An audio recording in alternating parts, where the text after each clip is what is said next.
Good afternoon.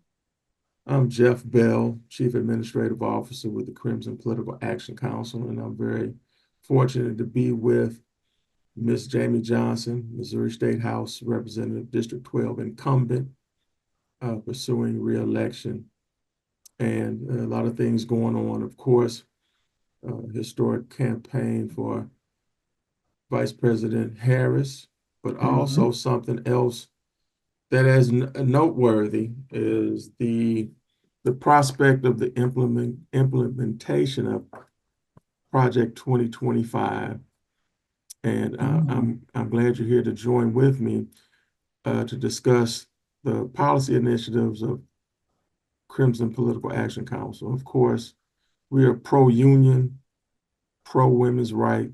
We believe that women are the sole proprietors of their bodies, uh, So, pro-education, public education, and mhm. pro-common man, pro-democracy, and all of those things. And we definitely want uh, the electorate to know that what KPAC stands for is diametrically opposed at every turn to Project 2025. And I know you being a legislator Mhm. and being aware of the possible impact, I'm sure there are some things that you would point out in that quote unquote proposal that you would like to Absolutely. address. So I'm gonna go ahead and be quiet for a minute and let you let us know how you feel. Absolutely. First of all, thank you for having me. Crimson Political Action Council has been a great endorsement to receive, and I really appreciate your all's support. There's a couple things that I'd like to about in the direction of Project 2025. Recently, as we understand it, renamed Agenda 47 because it is directly linked to President Trump and his agenda and the agenda that the Republicans have pushed for so long since honestly the Nixon years, and it is extremely anti-civil rights. It weaponizes the government in a way that we have not seen before. That has been attempted, but we have not seen before. Um, Project 2025, some of the key points in it is that the authors of it feel that the government is nonpartisan in a way that is detrimental to their agenda.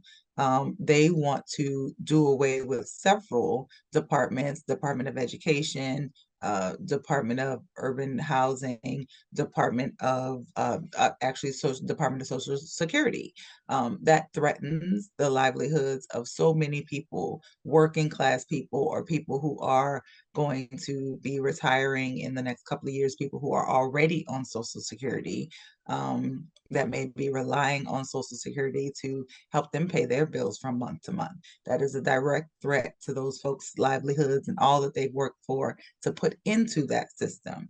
One of the other tenets of Project 2025 is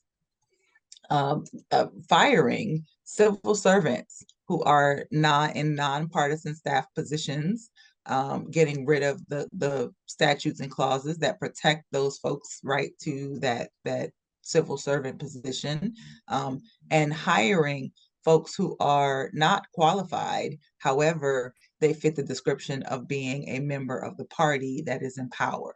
That is a dictatorship. That is ensuring that there is power and that the people aren't able to speak. We've seen President Trump speak to Christian nationalists, talking about just vote this time, you won't have to vote again. There's two things that I want to highlight in terms of Project 2025. And the impact that it's having that we can see in other countries and in other places in the United States, even. Um, if you want to look at the impacts of Project 2025, you need look no further than the state of Missouri. Recently, the Republicans have attempted multiple occasions to pass a restriction on diversity, equity, and inclusion efforts. And while Democrats have been able to thwart those efforts with some moderate Republican help, the chilling effect of attempting to pass that type of legislation has been that some of our major universities have closed and dismantled their diversity, equity, and inclusion departments, much to the chagrin of the Democrats in the legislature, of course. And we have voiced those opinions to those higher ranking officials in those universities. When you look at that dismantling of that department, what Mhm. what specific impact does it have on uh, students coming from high Yep. school or current students or would be uh, employees or Oh, of those absolutely. institutions? What impact would that have?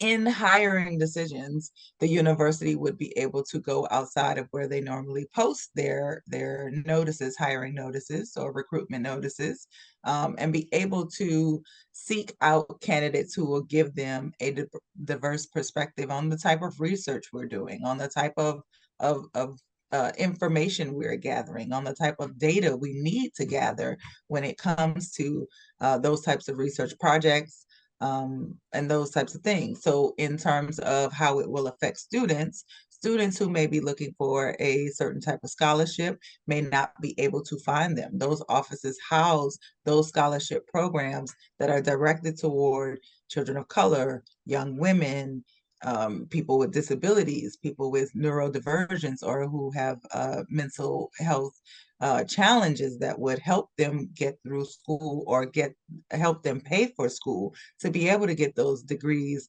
and advance their careers and expand their opportunities in their So, lives. So that's a direct impact to both the students and our ability to recruit and retain talented faculty and staff in these universities. so we're looking at a significant narrowing of access. Yes, Uh, absolutely. but let me ask you, I'll throw something out at you with the abolishing the Department of Education, Mm-hmm. Social Security, that type of thing. Is that a way of saying we're going to privatize everything without saying privatizing, since that word kind of Yes, incites people? You think there's a kind of camouflage privatizing of our absolutely. institutions? I truly believe that what we are attempting to do is to apply market forces to public goods. And we've seen that before. This is not new.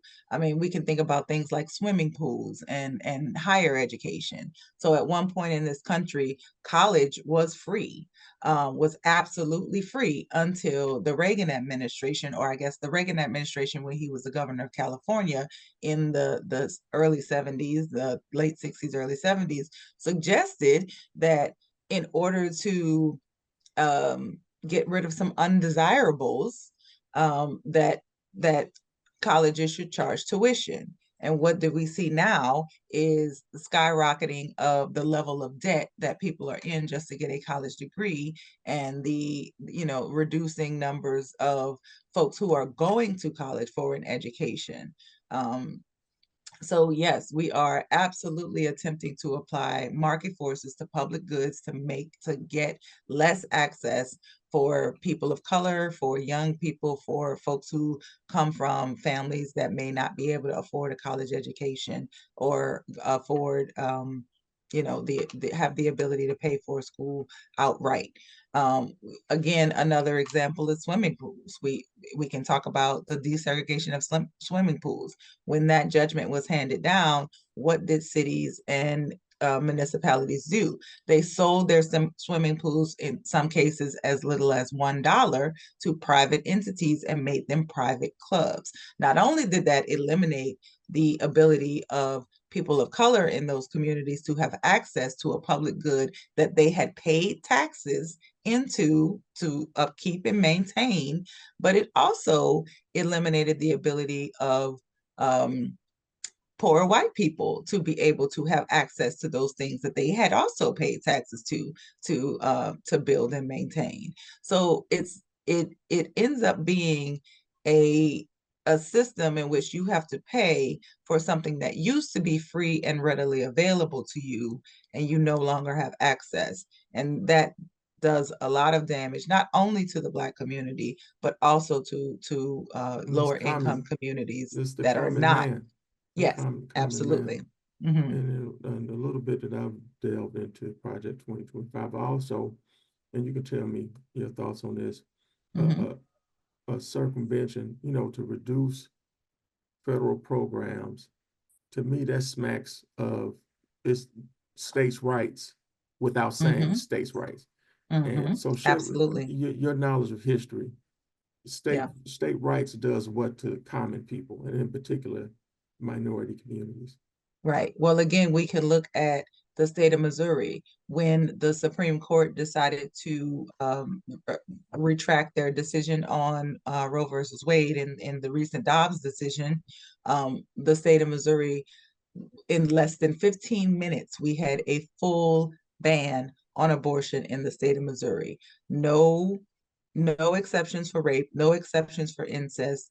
Only exception was for the life of the mother, and that was spelled out. The language of that was spelled out in such vague terms that hospitals immediately stopped caring for women in that way. There were women who were in waiting rooms all across the country, not just in Missouri, that were in waiting rooms waiting to access those essential healthcare services that were denied immediately upon that decision.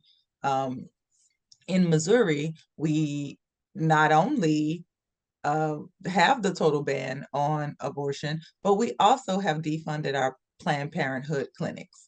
Um, in the space of attempting to defund Planned Parenthood for so long, Planned Parenthood actually closed a number of clinics in the Missouri, in the state of Missouri. And so we have communities of color, communities, lower income communities that have less access to health care because of the movements of a political party.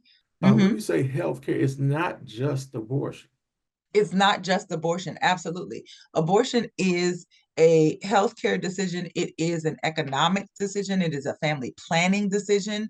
But in addition to abortion, you're talking about the closing of clinics that do cancer screenings, that do STI and STD screenings, that do pregnancy, that actually do maternal health screenings and maternal health checkups. So not only did communities lose access to the essential healthcare that is abortion, but also other essential services that provide for the health of the community as a whole.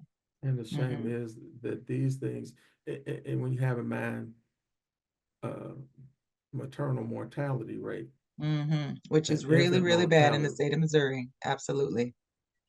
what would be the rationale that you would would not have an exception for rape and incest? What had you ever figured out the rationale for that? The rationale that I am told from my Republican colleagues is that a baby is a gift from heaven, a gift from God.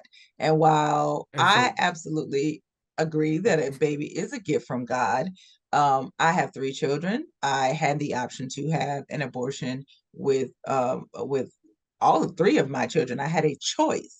And while I made the choice to be pro-life and have all three of my children, even though I was not financially stable at the time when I was having the second and third child. It was hard. It was absolutely a financial decision. It impacted my life. It impacted my financial decision thereafter. It impacted my ability to have different opportunities. So it's not just a healthcare decision. It's not just a family planning decision. It is an economic one. And the rationale that I understand is that the rationale that I believe some of my colleagues see is that they are protecting innocent children. The problem is that they are doing that by overextending their authority to have control over other people. And that is wrong. I do not have the ability to tell another person, another woman to carry a baby. Again, when the carriage of that baby may threaten her life, even, mhm. or when the carriage of that baby, when that pregnancy is unviable, and then doctors aren't able to save her life because she has to get XYZ days or hours close to death, waiting for that fetus to no longer have a heartbeat before her health care can be addressed. So it is a very dire situation. We are talking about high rates of maternal mortality for preventable, where we can improve the positive health outcomes. These 75% of those, especially in Missouri, 75% of those maternal deaths are preventable, and we are not doing what we need to do to prevent them because our hospitals' hands are tied because they don't want to end up in a lawsuit, and the language is vague and not clear. So it is impacting us greatly here. God using a rapist as a vessel to deliver the blessing of life is a bit much That for is me, that is a but lot to that's handle, that's especially when we weird. are also not funding mental health services. If we are going to require a person to carry the child of their rapist, but then not also providing the very essential and needed and mental health services that they might need to get through the trauma of that, it's evil, honestly. It is absolutely evil and diabolical. Well, you know, Miss Johnson, we've already shown previously that we can do this all day. Yes. Let me make one more point though Yes, ma'am. about Project 2025, because I think that there's a story that folks are maybe missing. I want to make the comparison to Venezuela. A couple of years ago, Venezuela as a country elected a dictator. And a couple of weeks ago, there was a election. Finally, after years, I think it was about 10, maybe 12 years of having this dictator in place, they finally agreed to an election. Um, when that when the election results, also, let me back up a little bit. That dictator, over the time that this person was in office, about 20,000 of his political adversaries have disappeared or have died mysteriously. And recently, when there was an election, during the election, when the results appeared to be that this gentleman would lose, I don't want to call him a gentleman, that this dictator would lose, he sent what would be the equivalent of our National Guard. He sent troops to the polling places to block access to the vote to those to citizens, and then declared himself the winner of the election.